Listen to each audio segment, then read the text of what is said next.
Hello, and welcome back to the Shadow Work Library. On today's bonus episode, I'm interviewing Sonia Barrett.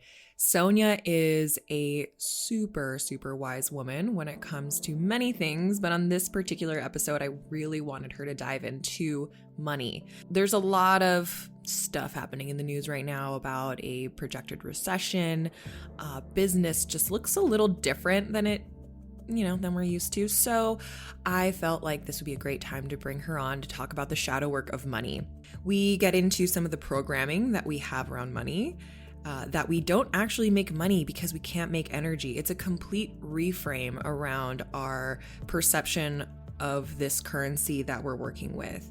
She goes through money survival techniques that we have justified as being just a normal way of talking about money, and also some of the spirituality and the esoterics of money. So if you are feeling like you're super spiritual and super high vibing when you got enough in your bank account, and I say enough, we'll get more into what enough means in a moment, and then you feel the swing into, wow, I'm feeling like there's a little bit of lack going on. The money in the bank account's going down. I don't have the job that I want. I'm not making the income that I want. I'm spending too much in strange ways.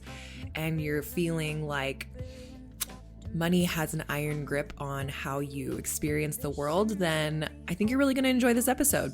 So I'll just leave it at that. Enjoy this episode with Sonia Barrett.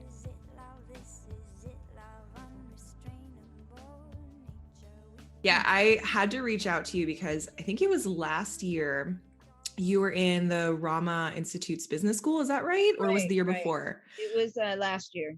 Okay.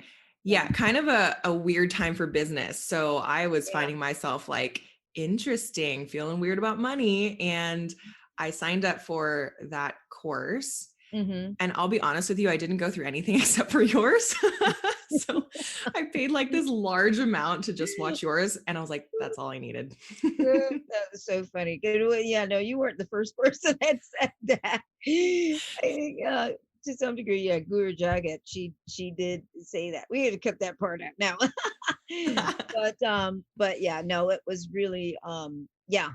She was very excited with the aspect that I delivered. So it felt so real, and I knew that I wanted to connect with you in some way. And your name came back to me just a couple of months ago when somebody had reached out saying, can you do a podcast, a shadow work podcast on money? It's like, yeah, that would be great because I have a lot that I want to learn about that as well. And Sonia Barrett's name popped up in my mind. She had this really cool way of reframing things. So before we get into that, I was wondering if you could share a little bit about yourself and what you do with our listeners. That's always an interesting question to me. I still go, what do I do? Okay, so basically I'm gonna say that my work, and this is really just hearing it from also the people that engage in my work and retreats. It's very transformative. It's about freedom. The work that I do or the information that I share is always about assisting others in really getting to this personal, deep level of freedom. And I think, because people are always trying to be free, and then it's defining what that means for someone. And for myself, everything that I share is based on my own personal investigation and search. Begin in my beginnings, I would say my very focused beginnings of being curious. And I've been curious all my life, but there's always a point in your life where something happens, like went through a divorce and just really needed to understand, what this was that I had lived for those years, and just kind of went diving in myself at that point.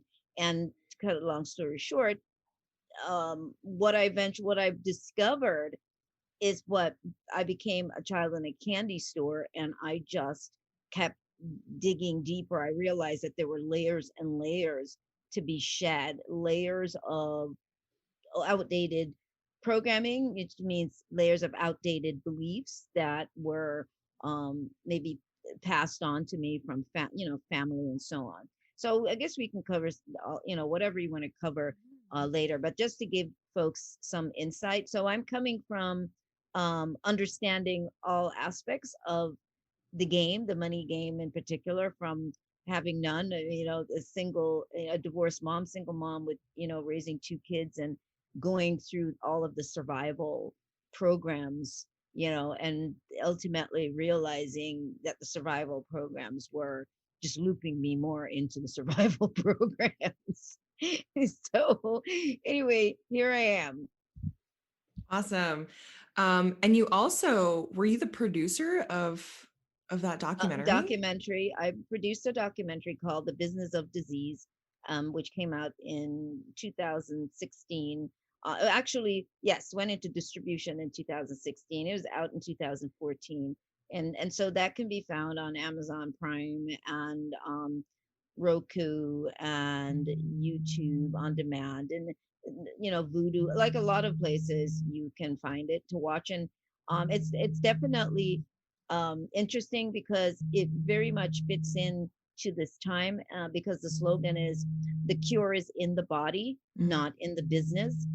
um and at this time, this is something that we need to remember, and it deals not just with the pharmaceutical companies, but largely with the emotional aspect of people, the psychology of that, where disease really is coming from. And so we have a lot of great experts like neuroscientists and naturopaths, and just a great variety of people to help people to move from the fear and into a real connection with self. So Mm. again, my work is about I guess transformation. It's a very transformative experience, or expansion is what I'm all about. How can we expand beyond our programs? And so I do a lot of workshops based on all of that, and helping people to free themselves from their own mental prison. Oh, that prison is the worst. You're your own worst prison guard. Oh, absolutely. Yeah. Warden, I mean, just everything. And yeah, we just make ourselves get stuck there, and we're waiting for somebody else to free us. But I don't know if you want to get into all that, but that is the programming, is that somebody's going to come and save us. And so that's something I realized, that we have a deep savior program. We want somebody to save us, to tell us what to do, to fix things for us. And that's how we land in the social situation that we find Mm. today, and in our own personal lives too, because we tend to give over responsibility to someone else, because we don't. It's a lot of work being responsible for yourself. It requires change.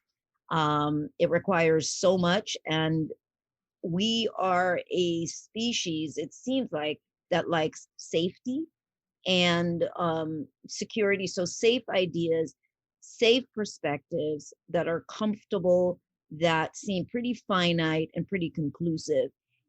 And that's what we like. We don't like the unknown. So Mhm. that puts us in just so many, what we define as predicaments. It directs us into making so many choices that become, again, our own prison. And it's easier to blame someone else. I get it. It's easier to put it off on something or someone else. But again, this work, what I discovered is that there is no way for me to get beyond this feeling of entrapment, or feeling of life having its, foot on my neck, without actually working on myself. Not from this topical sound good, way, but I'm talking deeply telling yourself the truth about yourself. Oh, girl. If there is a year to become autonomous, I feel like it's this year, It's right? true. It's this year. It's like, yeah, we don't like telling ourselves the truth. It's very. So Yeah. I'll let you Let me know where you want me to go with that. Yeah, Sonia, you're so funny because you're also a radio host. And it's funny to chat with other hosts because it's like, who's running the show right now, I'm right? like, okay. I'm like, you can stop talking now, Sonia. No, it's perfect. You're the one that's being interviewed. Yeah. So I really do want to get into some of the programming that we have around money. Mm, And one of the many things that I loved about your talk during the business school was some of these things that we tell ourselves, like, I just want to make enough money to be comfortable. Could you speak a little bit more to some of these things that we usually think are totally fine to say, like yeah. responsible things to say? Right, and I love that word. That's a great word because we are all hung up on being responsible people and doing the responsible thing. And we've got this responsible and responsibility program. And again, I'm always saying the good person program, the good people program. And these beliefs, we feel good in saying, well, I just want enough, to be able to pay my bills and take care of this and that. And I think because deep down there, for many people, there is still this money is like evil thing, and you don't want to step outside of your boundaries, your economic programming boundaries, really, and want more, right? And it's greed attached to it, and it just all kinds of problems can come from it. Now, we might not be thinking that on a conscious level, but it's there somewhere, because it's been part of this broadcasted, silent but loud broadcasted programming from families, your parents, and church, if you're a religious person in particular, mainly the church. So many of the what should we say, um masters isn't the word I wanted to use, but so people like Jesus, for those people who are really into Christianity from that standpoint, we see these people as having been poor and Mm. humble. So we associate humility with not asking for too much, not wanting too much. It's just a lot of subservient beliefs, um and almost like we're going to be punished if we step outside of that. So I think that those statements hold, as you can see, a lot of hidden programs in there. And if we want just enough, that's such limitation. It's like just enough to do that. And so that's a law. And I like to remind people that they create these laws, these terms and conditions that they live their life by, no differently than the terms and conditions that we constantly check off or sign off on all day long on our phones. And just so many of these virtual spaces now, you signing the terms and conditions, you're accepting that. Well, we create our own terms and conditions all day long, and our brain, our mind is looking for that essence, that being that is really regulating this your personal virtual life experience, to determine what the laws are, what are the rules here, and those are rules you create. I want just enough to do these things, so you get just enough to do these things, because that's the rule you created. That's all I want. So we say these different things like this all day long, and we, without realizing it, then we go, gosh, I don't know why, I can't get ahead. I don't know, why this. I don't know why that. And then the more we are saying, I don't know why I can't get ahead, is the more you can't get ahead, because you're just reaffirming the fact that you can't get ahead.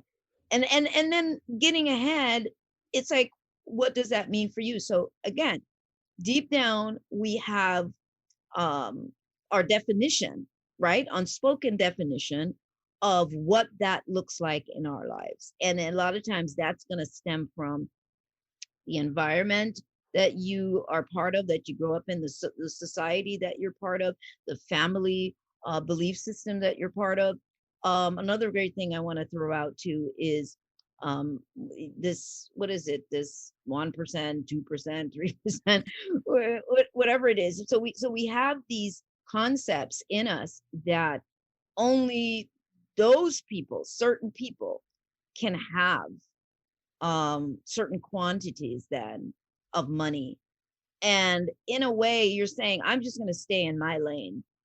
I'm going to stay in my lane. So we've created these economic lanes for ourselves as to, what's appropriate for us.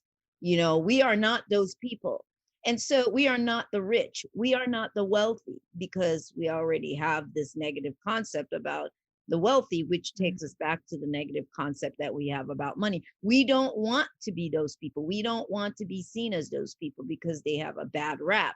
So it's safer to be in this limiting perspective about what's what's allowed for yourself. And not only that, it bonds us with groups as well, with family, with friends. And I always say, if you look around you and you evaluate the people that you know, how I you will find that most of the people that you know are going to be in the same or right in their economic space as you are. And some may be a little bit of a, but there's this boundary that nobody crosses. And you find that you belong to this tribe, really, of this economic tribe, this tribe of how the people think. That's where you belong. And in you, you don't believe that you could really mix well with people outside of that. And that's why we look at celebrities the way that we look at celebrities, or people with money. There's a sort of this worship. There's sort of this out of your range kind of feeling. So we start looking at all of that, and what it does is it shows you what you're made of. It shows you how you're shaped, what you have how you've identified yourself. For me, that was something that I stepped back and I started to look at over the years, start understanding it more and more. I was like, wow, so this is like just all BS that I've like, told myself. So anyway, so we can go further. Let you tell me where you want to go with this. Yeah. Well, I'm glad you brought that up because that's where I do want to go with this, is that game, right? Mm-hmm. After I had that reframe, and I think maybe before we get into the game, you can talk more about how we don't actually make money, how we Oh, can't make energy. And when I heard that, I was like, oh man, that is like changing a lot of things up. And it's funny because after I listened to your lecture, I talked to my husband. I was trying to explain some of these concepts, and he was like, what the hell are you talking you're about? like, I had a few So people in that same situation. One lady said, "Did you talk to my husband? Could you really explain this to him?" And I'm like, yeah. "Just why don't you just have him at least watch this Yeah. again, and then if he still wants to talk to me, Yeah, because there's yeah, there's a progression of of some of these things taken out of context. It's like you've lost your mind, but it made yeah." so much sense. So, yeah, I would love for you to explain that. It's like when it clicks, it really clicks. But what I realize is that money is a catalyst, and in a big way. And I've often explained that one day, one day, the energy of money spoke to me and said, I am always here. I am always here, but I show up according to the story you still need to run, you know, and that was huge, because when you think about it, when you started to evaluate this, you're like, well, wait a second, there is no shortage of money. I mean, you might not have that quantity, but there technically is no shortage. Somebody has what you would define as trillions of dollars or billions of dollars. So there is no shortage. The question now is about you. It comes back to, what is your story? So when I've done workshops over the years, one of the things I like to ask people is, okay, So if the things that you want to happen, right, based on this money, is not happening right now, what look at what is the story that's being run while the desired outcome is not happening. You have to look at that. What is playing out for you right now? Because that's really where it is. Now, let me explain this a little bit more too. When I say money is a catalyst and it's always there, um, but you might not have that. When we are I was gonna go there with some other thought, and then another thought came in. But um when you are living life, say in whatever way you're living life, you might have a belief about specific belief about yourself, um that requires that you not have quite a bit of money. Like you need to fulfill or see this story. You need for this thing to be worked out so that it can be shifted and cleared. If you had the money, the large quantity, then it wouldn't happen. You would be in a completely different space. It would not happen. Yet this thing over here it keeps trying to show itself to you in a pattern, and it needs to be cleared. And so therefore we're ending up with jobs and conditions and businesses that may not be flourishing as much, because of these particular stories that still need to be worked out. So does that make sense? If you think about it, if I had a large quantity, what we define as a large quantity of money, say in the very beginning, when I got divorced, when I left my husband, and I went through my struggles. Now, had I left and I had, millions of dollars, um I have really wanted to dive into myself in that moment, in that manner? Would I? No, I probably would have soothed my soul with maybe going shopping. I don't know, buy more land at that moment. Maybe I would have opened two or three more businesses. You know, I would have done all of those things. And many times, it's not that I'm saying any of this is good or bad. Many times it's simply a distraction from the core programs that need to be addressed. My situation of being in such lack kept forcing me to dig deeper. Now, of course, after many, many years of moving through many of these things and seeing them, I can truly say that I am free to flourish. I am free for that to happen now, because I get it. The money is not the thing. It's not the thing. And then the other part is realizing that you don't make money. Okay, money is this current. It's this energy, right? In our world, we need tangible things to identify it. So we've used rice, we've used, now we use coin, we use paper, we've used sugar, we've used all these different things to identify this currency. But that's what it is. It is a current. It is a flow. It actually is free energy. But according to where you are, you're experiencing um a quantitative value, then a certain value, that you identify as a little or a lot. You're experiencing either the extreme of not very much, or the extreme of a lot. And so when I say that you can't create money, understand this: we have choice points. So our actions, everything we do, as we change, or if we don't change, the choices that we make land us in certain choice points, certain points in our lives that make whatever it is available to us, right? We're interacting with flow, whether it be, minimally, or whether the floodgates start to open up. It's all based on the change that's happening in us. And so we're landing in these choice points that would land us in our money zone as to what that looks like. But technically, no, you're not making anything. Money is really there to allow us the engagement of discovery, of self-discovery. And you can have what we define as a lot of money too. And you have to have it in a way for some people that the misery, maybe they experience a tremendous amount of misery. Maybe they experience, yes, the using money as a distraction, but they're still haunted. It doesn't matter, little or a lot. Everybody is getting the experience that they are needing to have in that zone.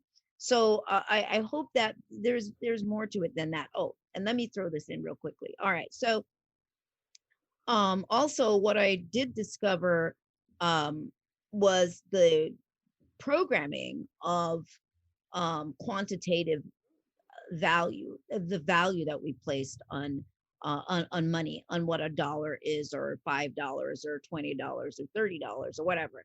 So I realized that we collectively agree on this value point, and those who govern our world here, um they help to create these value points for us. So when somebody says $1 million, we are like, whoa, that's just like an incredible amount. But if you think about it from a mathematical perspective, do we really know what 2 plus 2, I mean, is 2 plus 2, was that 4? Okay, so all of this is like, I looked at this, I'm like, our timetables, it's very set. It says 2 times 3 is going to be 6, but I don't really know what does that really mean.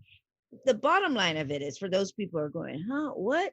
The reason why you're short circuiting is because you're locked into the idea that this is what you've been taught, without really assessing the fact that these are just agreed on ideas. That's all. We agree that two plus two is 4, and then we create an identification for what 2 looks like, and so it's just coming to that realization that that's what you have. We're like made up of agreed on programs to run everything, so that we are collectively, to some degree, on the same page. We have these same reference points. But that was one of the things I started looking at. And then the last thing that I will throw in is, when I also realized that and this is going to get people. For me, when I went through this money change, I realized that money, since it's represented by numerical value, I'm like, well, I can't run out of money. So I started to change my perception based on all of these things that I started to look at and understand. Can you run out? If you can't run out of numbers, I'm like, well, you can't run out of money. You just really can't. You start out with number. What do you start out with when you look at a series of numbers? What does it start with? Right in front of it is always 0.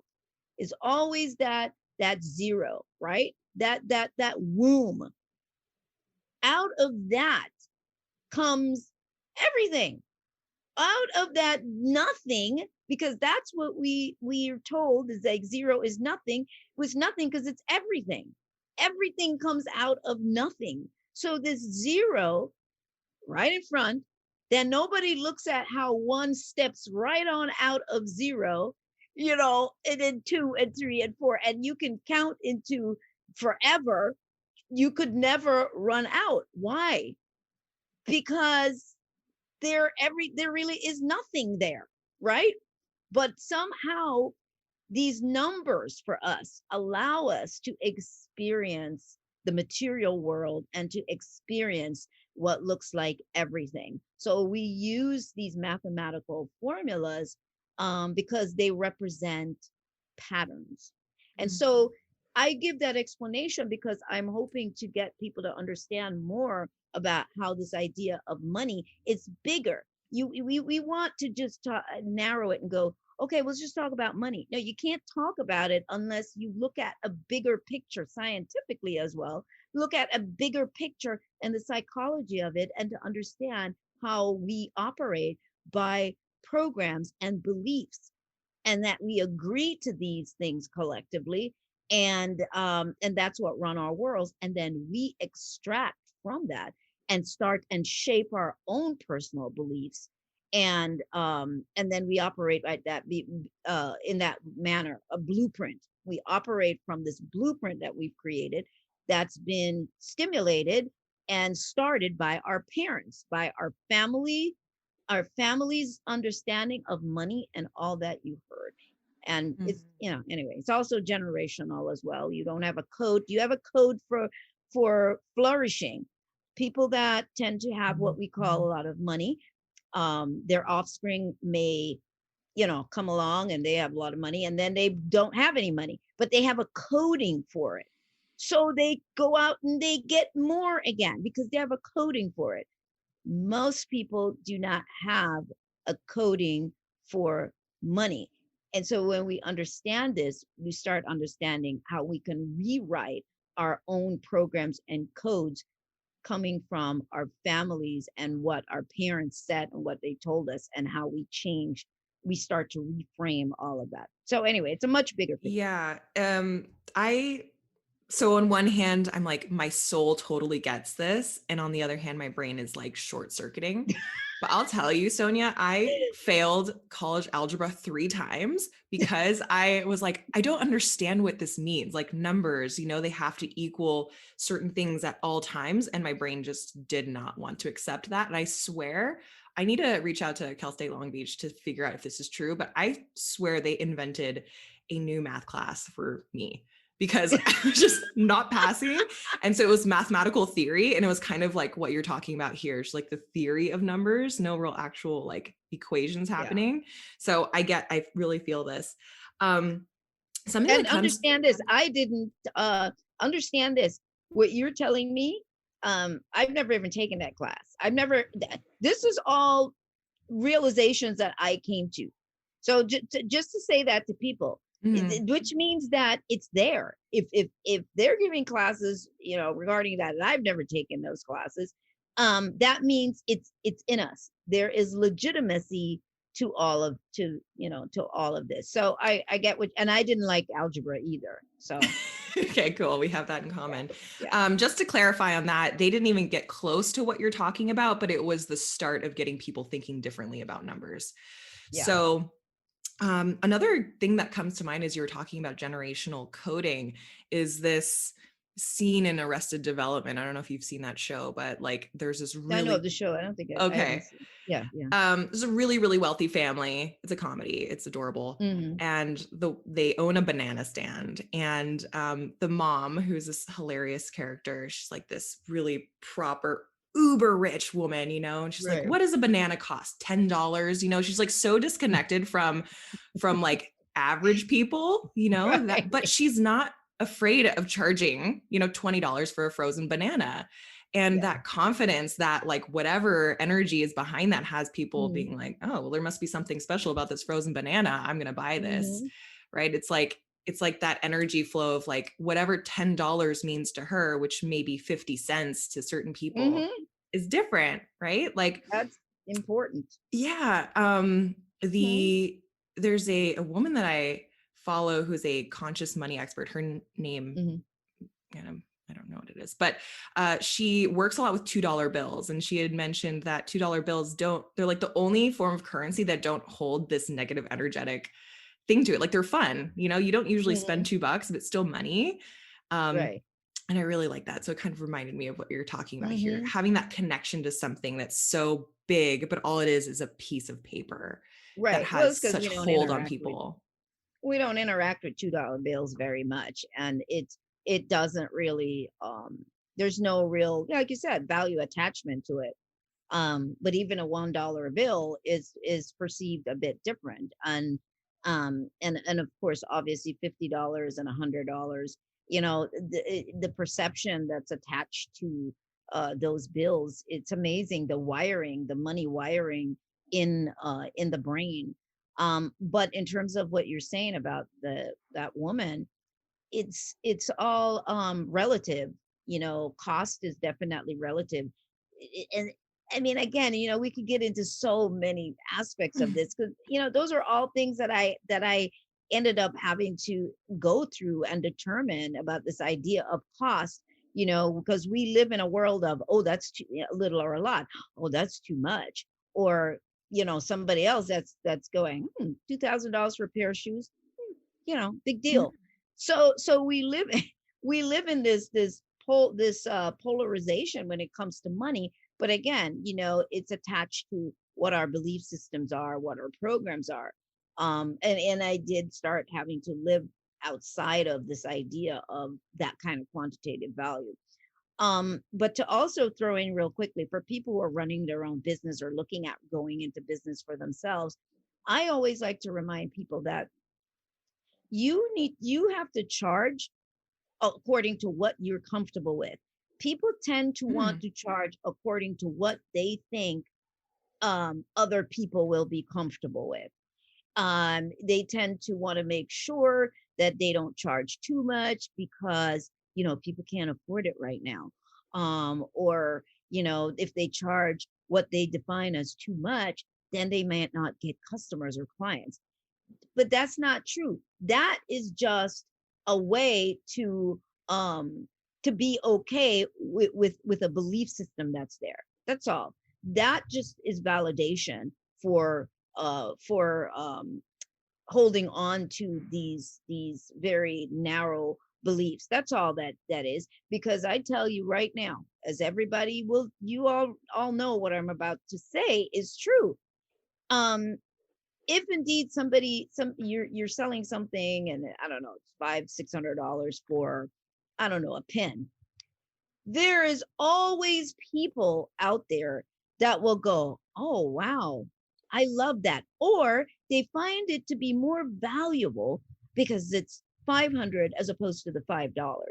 There are people that won't buy what you have because they feel it's too cheap, but they will buy it if it's in the range that their brain is wired for value placement. This is about, value placement. So when we are deciding what we're going to charge for our services, it all comes down to the value that you placed on yourself. It's like an incredible opportunity to truthfully see where you are. What is the value that you place on yourself and your services? And when you determine what you're going to, charge, and I love the word charge because again, we're dealing with frequencies, we're dealing, with electromagnetic experience. But when you determine what you're going to charge, it can't be from your head. It can't be from just logic where you go, okay, well, I've listened to this talk and I think I'm going to charge, $100 for to this pen. If that is not your truth and you are not comfortable with it, it will not work for you. Mm. Nobody will buy it for $100. But if you take it back to the truth of what you really think, which is $5, then you'll get people buying it. That's how that works. It's all about you. It's not about what the world can afford, because there is tons of people there that will buy what you have. It's about you and what you think the value you want to put on your service or product. That is one of the things that I learned. And when you do it, at first, sometimes it may be like, oh wow, nobody's getting anything. So then we start to panic, nothing's happening. That's your test moment of the truth of what you really, how cemented are you in this value. When we make these decisions, we then have to be okay with going about our business, going about our lives. And if somebody, if they come along and they order, they do. When we are attaching survival to it, and I get it, because I've lived this. You're attaching survival to this. Well, I need at least 10 people to buy this thing, and you're in survival mode. It's like two different things that we're dealing with. There's survival mode that will keep you in survival mode. It just goes on and on. Or there is that deep realization, a deep understanding. That's why I'm saying to you, This money changeover is so deep. It's so much bigger. When you go into this other deeper change because you so get it, and you're like, okay, I'm anchored in this now. It's cemented. I get it. Then you have to be okay with if nobody seems to get anything, because guess what? Ultimately, it will happen. They will.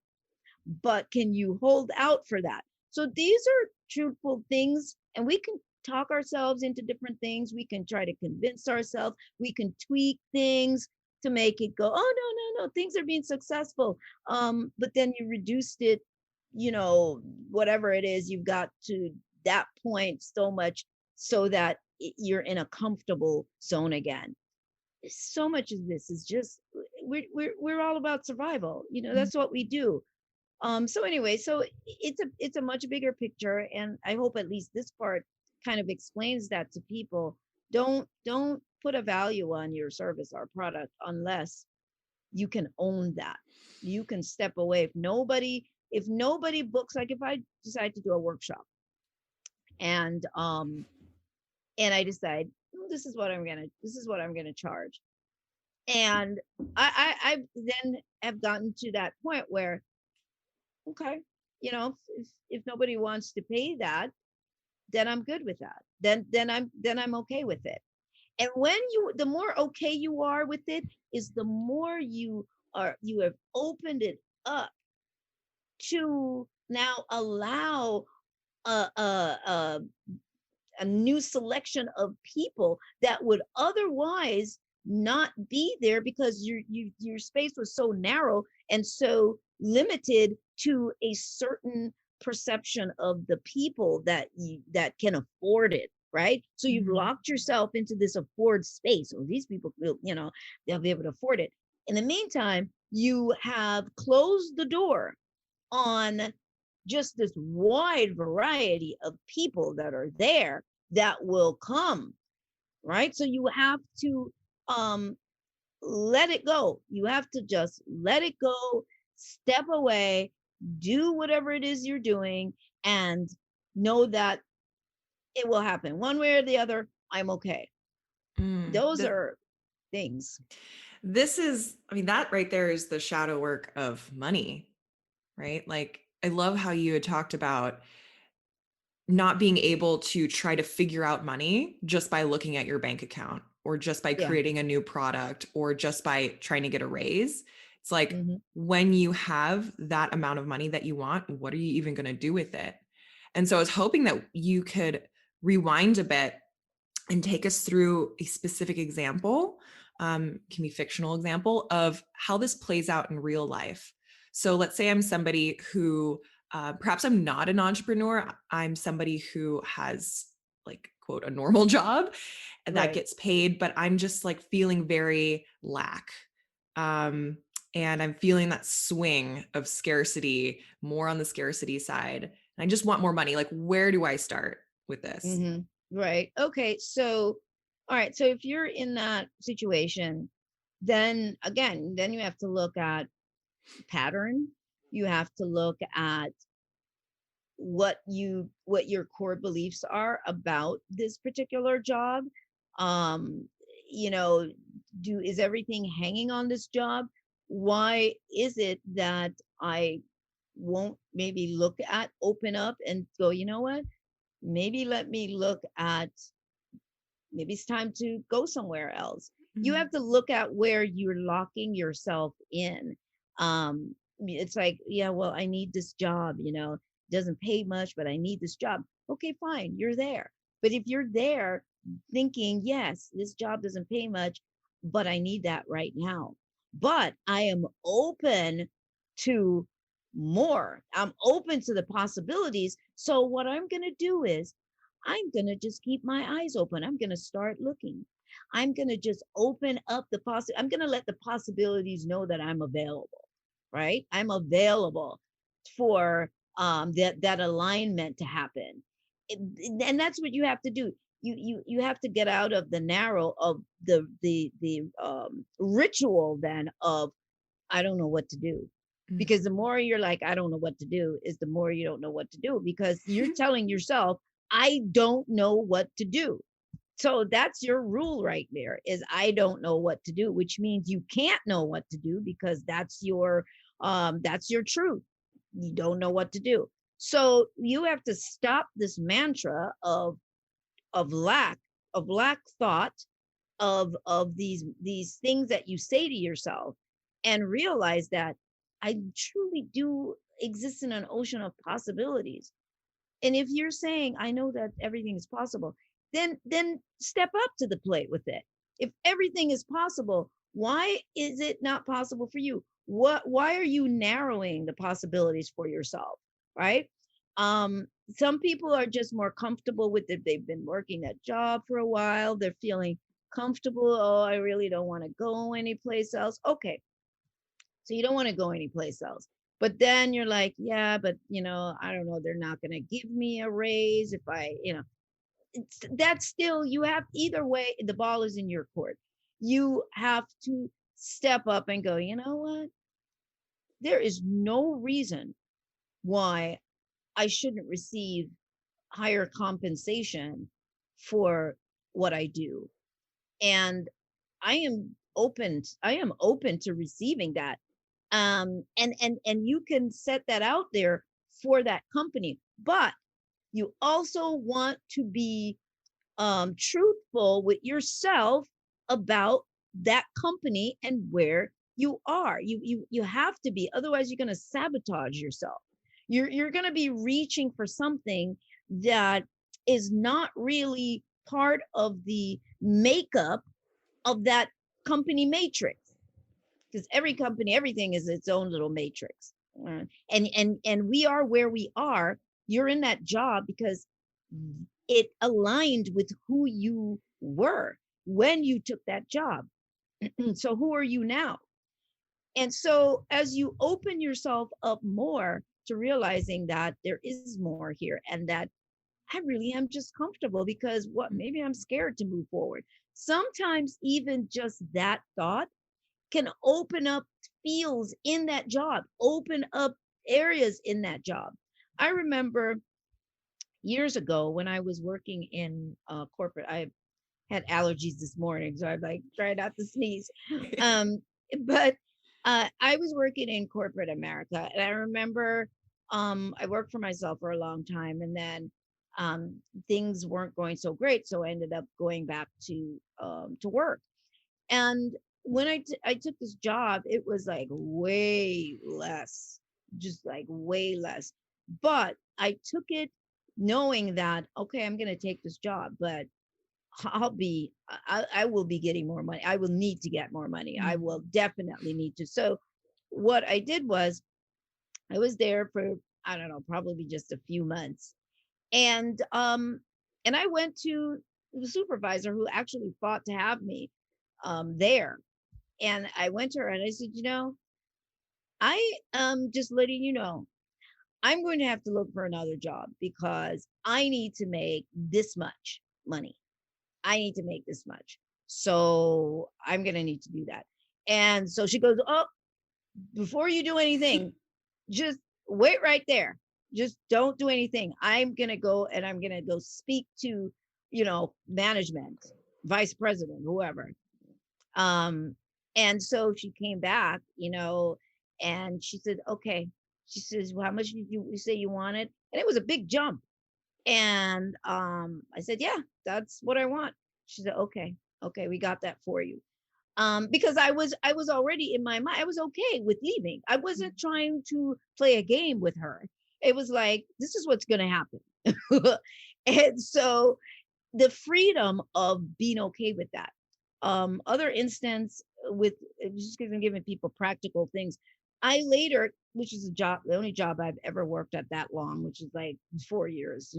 Generally, I'm like, okay, time to go. Mhm. But that's because things were as I needed them to be, and I had also already told myself that I knew I was going back to school, meaning in the work arena. There were things that I needed to learn. I realized that there were some disciplines, some things that I needed, and I knew that I would go and I would get the ideal job and I would work And when those things that I needed to learn, whatever they were, was completed, I would shift. So I knew that going in.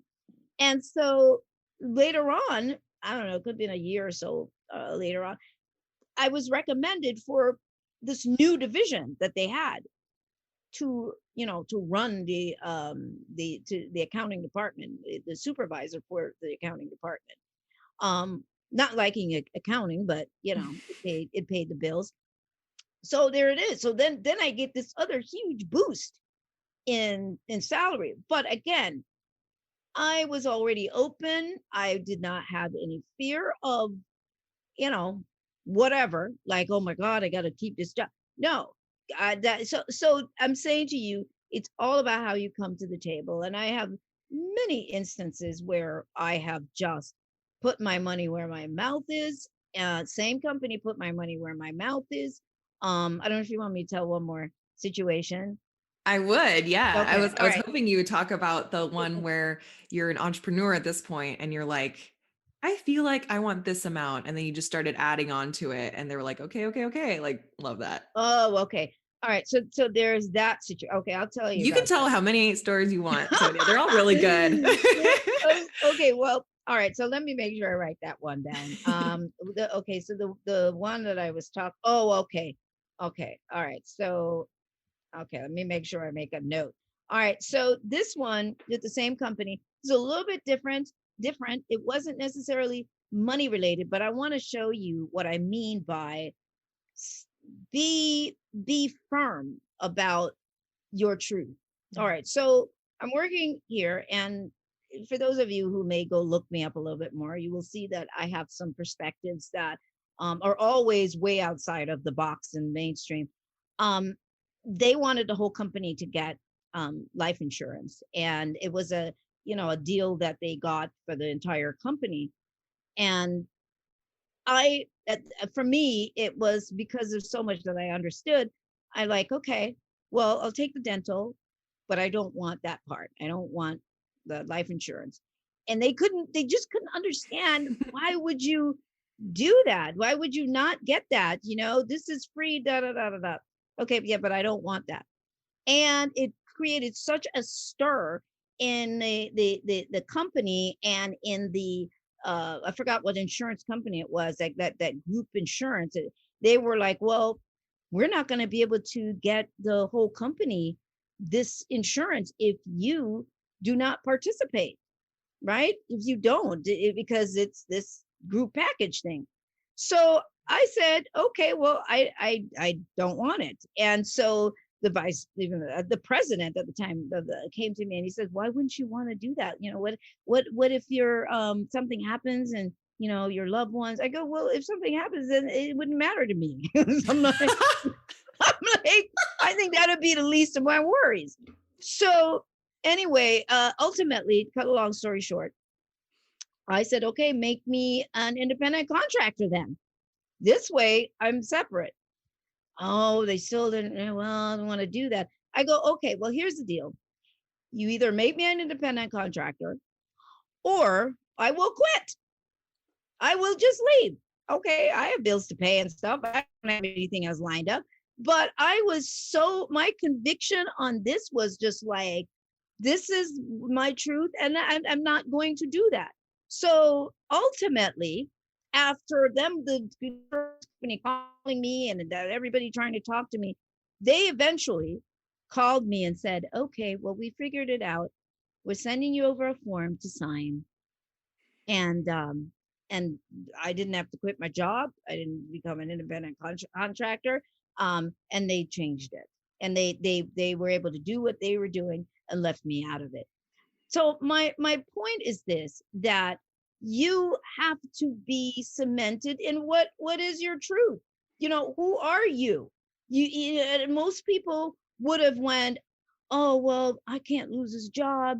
I knew that I was going to be okay. I knew I was just willing to be whatever it is. All right. So okay. So then that was one situation as to how change happened, because I was so certain and anchored in, I am going to be okay no matter what.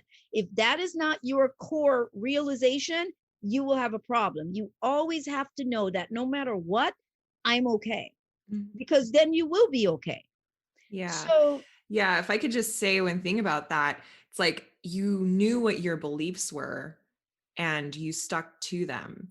And if you're listening and you're not sure what you believe, which this life insurance thing, Sonia offline, we need to talk about that at some point. Because I need to get you back on to talk about the weird stuff. um, but like, if you don't know what you believe, it's kind of irrelevant. Like you need to figure it out on a more positive side, on a more proactive side, because you're going to have beliefs no matter what. You're just not they're aware just of there. them. Mm-hmm. Yeah, exactly. You just have to see how you are behaving. Your behavior leads you to starting to be aware, conscious of hearing your thinking, paying attention to how you're thinking. What are your thoughts? You just become more in tune with yourself, and that's where the truthful part comes in. Not to blame yourself or to shame yourself, or to whatever, scold yourself, but it is an opportunity to see what you're made of. Who am I? And in that moment, you stop and you start to be just more in the moment. You're more conscious. And that's how you start to know what the beliefs are that you've been running around with. And that's when you make your decision to, wow, okay, I'm ready to change that. I'm ready to make those changes, because you have to give approval. Your brain is looks for patterns. That's what it does. It works off of the patterns, and you're working off of a blueprint of what reality looks like for you. So there's always this blueprint there. So you are going to need to interrupt the pattern, right? That's how we form new habits, new behaviors. You're going to need to interrupt that pattern. So your brain starts to now see, oh, okay, that pattern has changed. The blueprint now changes. And it's like, oh, okay, so this is what we're operating by. And this is constant. This isn't you change it and then you're stuck. No, that's why new things allow you to create new neural pathways. This is all very, very important to not being stuck, but to continue to expand and grow. It's very essential. So the situation I think that I talked about was, which we don't have time to go through that whole thing, but I had put myself through a process of money, of understanding money in a deep way, in a very difficult and challenging way at the time, which is to decide that I didn't want to feel like I was being held hostage by money anymore. I just did not want that anymore, even though money was coming in. But then I also saw uh, that I saw my dependency as well, and I knew that there was a way to have money without the same kind of attachment. It's like, and not just have money, but have the things that are required in my personal reality without thinking that it was just going to be money that would do it or solve it. And so you're out looking for the next money thing. And I just said, you know what? I don't feel like that anymore. So I took myself on this quest, which means I stopped doing workshops. I just wasn't doing anything. And I wanted to see that if I did nothing, would I be okay? Like, That's amazing. yeah, but I was willing to, at that point, let everything seem to fall apart. Like, I was willing to do that because I really felt like there was this bridge that had to be crossed in your mind, and again in the programs in your brain, in the habitual way in which we've been operating, in the mindset and the process. I knew that there was scientific value to this, and I just needed to stop.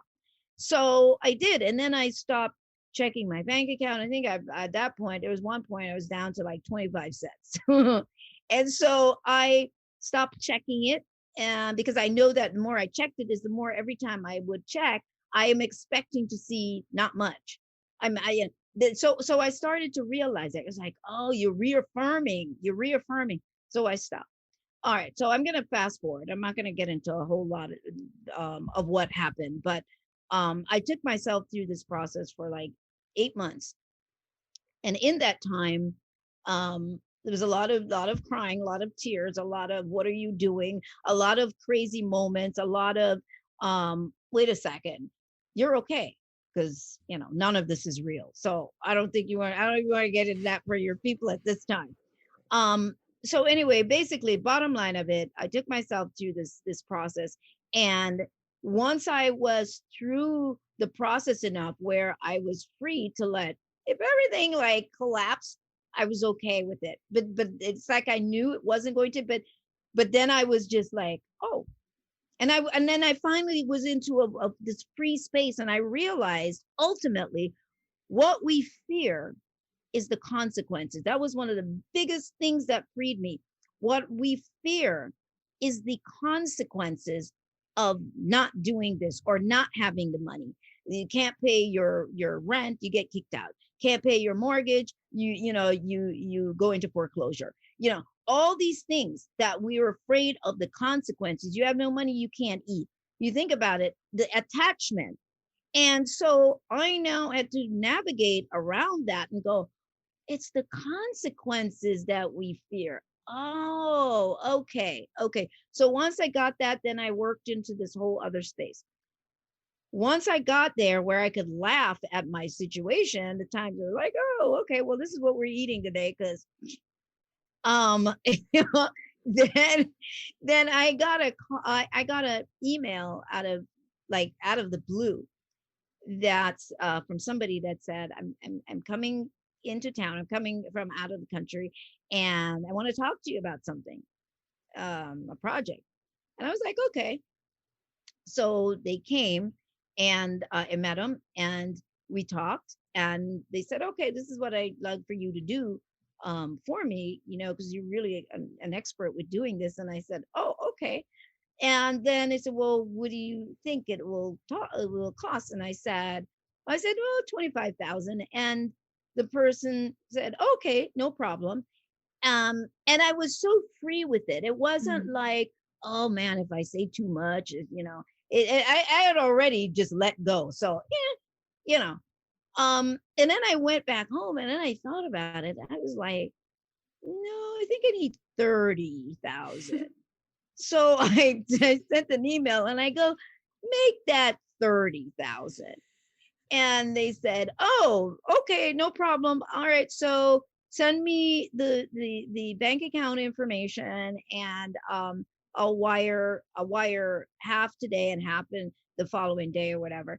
And so that was one of the biggest things that had happened in that moment, besides all the other little things that happened along the way that kept everything going with credits that I didn't know I had for paying my bill. And that they're telling me, oh yeah, you have a credit.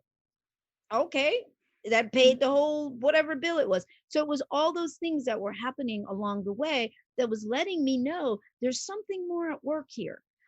Money is the wiring that we have that actually, in our world, it takes us away from the actual master concept, the actual magic concept of us, the that ability that we have to be really truly connected with, okay, we'll say the universe, because a lot of people can relate to that, but connected with this infinite source that we are. And that anything you want, it's like the genie's lamp, rubbing the genie's lamp at any given time, and it produces what you want. So money doesn't, it's not always about the money to get you what you want. And it's like changing that concept as to how things can show up. Then you start to free up this thing about money, because it's not, you're not locking yourself into it in that manner. But anyway, bottom line of it, after that too, other things like just kind of unfolded, just opened up. I was free to do at the time a mini workshop. I was in a space of, I feel like I might want to do something workshop. Wasn't tied to it one way or another.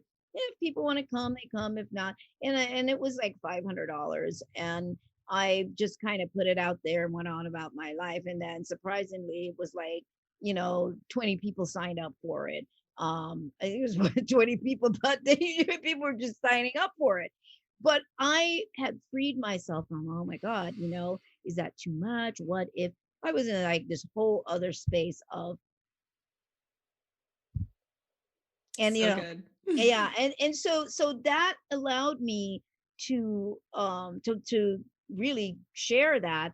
And there's a workshop on there called the ultimate game changer. And that was actually one where I talked about the money in this way in more detail. And people that I have dealt with that have been part of my workshops and retreats for the last many years, I've watched them take themselves through that process as well. So, and people who were like, oh my gosh, Sonia, I don't know. I like to pay all my bills on time. And and I was trying to show them that it wasn't about paying your bills on time or not paying your bills on time, but I was showing them the reason why they were even doing that is because there were consequences and they were scared of those consequences. And then their responsibility program was running. So I was trying to show all these attachments that we have to it. And there are people listening, they're like, yeah, well, no, I like to do things a certain way. All I'm trying to do is show you all the underlying attachments, but on the surface, you give yourself these other validations, these other reasons. And if we can get to these underlying running programs like on your computer where computer is slow and then but you turns out you've got like Trojan horse and whatever it is you've got running in the background, and you clear them and then it moves. So if we realize that we're running programs that are anchoring us to our lives, to the choices that we make, to the way we think, and then shift them, it just makes a huge difference in freeing yourself. Man, on behalf of everyone, thank you for experimenting with that and having the bravery to sheesh, that's amazing and very inspiring. Yeah, So, it was definitely a very, very tough at the time process. There's more things I understand about it now with, mhm. helping other people, but to watch other people who actually flourished with money, because you could have what we call a lot of money and still have these money programs. This is what people don't Oh yeah. understand. I mean, the guy from not Little Caesars. Well, what's the other pizza that company that's really big? Um, God, it wasn't Domino's. I forgot what the other one is. But Little John's Pizza. Mhm. I remember he said, and in our world, are as wealthy as he was, he had a fear of losing all his money. So you see, he still had his program there. So just because someone is running a wealth program doesn't mean that they don't have some these underlying fears, and they're called survival. It's in there somewhere. So we just need to be able to understand how these survival programs work and the attachments that are there for them and how they ultimately affect our lives, the choices we make and the lives that we experience. So Yeah. it's ongoing. It's an ongoing process, because you can go through I went through that transformation, and even though I went through that transformation, there were still layers yet to go.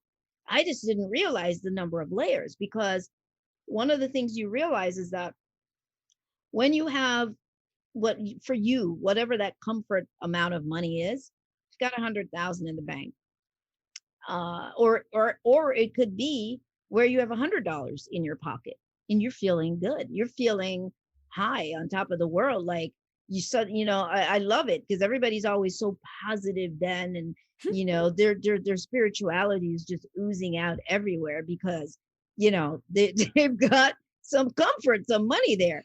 But I'm always fascinated with when that money drops below their comfort level. Oh, we'll just see how spiritual you are at that point. So good. Oh it's, my gosh, that's so true. it's like, yeah, it's like, oh yeah, everything's great. It's like, oh, the universe is so wonderful. Um, and you're just dropped. You're like, oh, I don't know. You're quietly thinking that, and then it gets lower, and it's like, oh, that's the truth of where you are, and that's something that I had to learn, is that when money started falling to a certain place, could I still be anchored? Could I still be there? And it took, I mean, it was easier to shift out of it then, but I had to see that. I had to see the wiring, and then the more I got it is the more eventually you just, yeah, you just step away from it. It's just not even like a factor anymore. Because why? Because you have learned that ultimately you will be okay. You don't have to worry about the consequences because you will be okay. And with that, everything just comes together. Like things just happen for you. They just work because you're no longer needing to learn about consequences and trust and being okay. That is no longer necessary for you. Well, when it's still necessary, part of the learning here, because you're always in school, life is school. And everything we do is just another course. It's like a college course, high school course, or whatever. You're always taking a course. And that's what I learned. You're always taking a course. And when we can approach life from that standpoint, we realize we're taking a course. Could be a relationship course. Yeah, how many times have you gone down the road with that same kind of relationship? Well, that's because you're not passing the course. You don't seem to be getting an A in the course. Not, well, you're getting an A and keep doing it, but Mm. to really pass it, like, oh, I see, this is about me. This is about me. Ah, finally. Ah, so this is what I think of myself. This is what I believed. This is what I've heard my family saying, my parents saying. This is what okay, all right. So that's no longer true. Not only that, is it really still necessary? No, it's no longer necessary. And you take yourself through, that's how you start taking yourself through the process of the kind of changes that you want to make. Man, I absolutely love that reframe of money being a an arena for personal growth. The thing that can bring the most super spiritual people to their knees, not having quote enough of it, like that being an arena to see where you're at. So, so good, so important. And I'm surprised we don't hear this more often, And really. a lot of people who are tend to be in the movement, the spiritual or conscious movement, you get a lot of people who are having challenges, with money, and then they're saying one thing, but then you're seeing, um a need for you to donations is the only way that we can, keep Mhm. giving you this information. And so for me, I was like, well, for myself, I'm like, that's like looping myself into an idea, a thought, a belief system again now, because now I'm putting it off on you that you've got to donate in order to keep me going. So that's going to be my terms and conditions now. That's going to be my law that I've created, that unless I have these donations,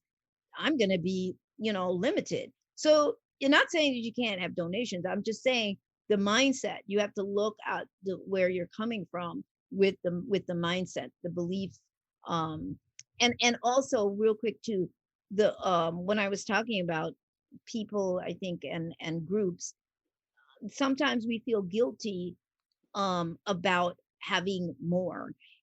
If we notice, we'll have conversations, we might have conversations with somebody that may be in a more lack position from you, and we almost don't want them to feel bad, so you just say, yeah, I know what you mean, yeah, I'm doing this, or I'm kind of dealing whatever. We it's how we bond. And we need to look at that. If that's what you're doing, you're having to agree, um and you don't want to seem like you have too much. Maybe you have family that may say, oh, well, you're just kind of being uppity right now, or you have attitude, whatever. It's amazing how all of those things can be running in the background, and we use them to sabotage ourselves or to limit ourselves because we don't want to be excluded. We don't want to seem like we stand out, we're over here and they're over there. So lots of things that we do out of fear, and again, that's a survival program, of the group, not wanting to be exiled from the group. And I did an article a couple of days ago that talked about that a little bit, as to where that some of that comes from. from ancient societies, Mm. your ancestors, migrating from one place to the next, and for survival reasons, for the land. And maybe there's drought, and maybe they have to go somewhere else where there's more water. Lots of survival involved in terms of the migration. And as an individual may not want to leave the group, they may think about it, but if they leave the society or the group, it's going to be in their minds, or they're told it's going to be harder to survive on your own. So you want to stay with the group because it's for your own survival. Well, I think some of those programs are still running in us today, which is why we have such a challenge with wanting to stand out, to stick out from the group. We want to belong. We don't want to be kicked out of the social group or the family group or whatever it is. So it's very interesting, the programs that are running, that are coming from uh, way back, thousands of years, because we're wired to survive. So survival Mhm. is a big part of our makeup. I love that. One of my top 5 beliefs or ways that I like to do life or attempt to do life is honoring the ancient ways in a modern world. Like always Hmm. looking back to the ancient to Hmm. find out what's going on, really. Hmm. So I love that. So where can people find more about how they can work with you, find that article? Where can they go? Go to the realsoniabarrett.com.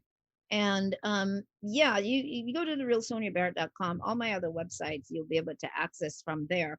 But go to, if you want to see some of these articles, go to articles. The more current articles are under it's articles, and then you'll get a selection, and then it just go to where it says Sonia's articles, and all the newest articles are right there. And anything else for coaching, for a series of consultations, or coachings, it's right there. You'll be able to click on it, and it'll give you information. My store has pretty much every workshop I've ever done, Oh. is in the store. And I did it that way because I don't do the same workshop twice. I don't go around doing the same workshop, for like 2 3 years. I just do it one time. And everything is about progression, it's growth. So when I do that, everything is because I'm growing. So I every next one that I do is just takes you into another level. And so that's why all those workshops are there, so people can go back in time, and whatever calls to them, they can go back and they can get that particular workshop. Maybe I'm over here now, but it's what's the word, it's all connected. Mhm. Yeah, and it's Oh, all great. connected. And I do, retreats like once a year, and yeah. Mm. Okay, great. So, does a workshop come to mind that would help people if they're really interested in what we talked about today? I think there's a couple of money workshops. I'm not looking at them. The ultimate game changer Mhm. gives the whole story, but I'd have to look on here right now. But there's other money workshops. There's one that is about money, time, and life, just to get people to understand that they're spending, how the concept of spending money, spending time, spending their life, that they're all the same thing. E- that each one we fear running out of. We fear running out of our life. We fear running out of money. We just fear running out of time.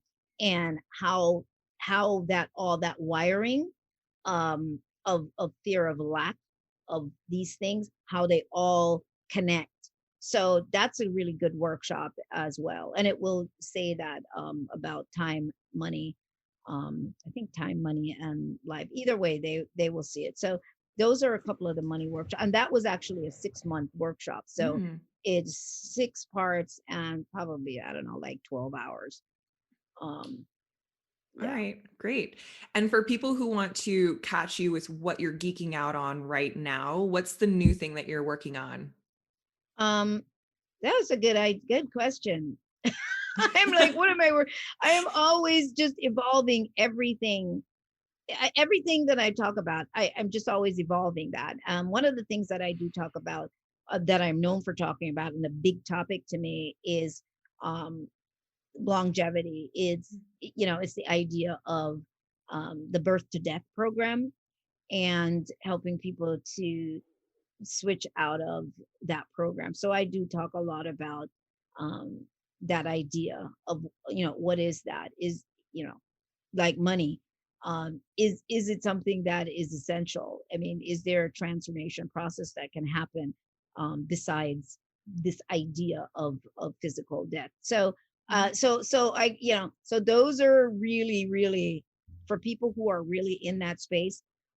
Those are the things, and I'm getting ready to put up a couple of courses actually that I did, particularly last year. It was a 6-part series that helps people to really understand, like get a core understanding.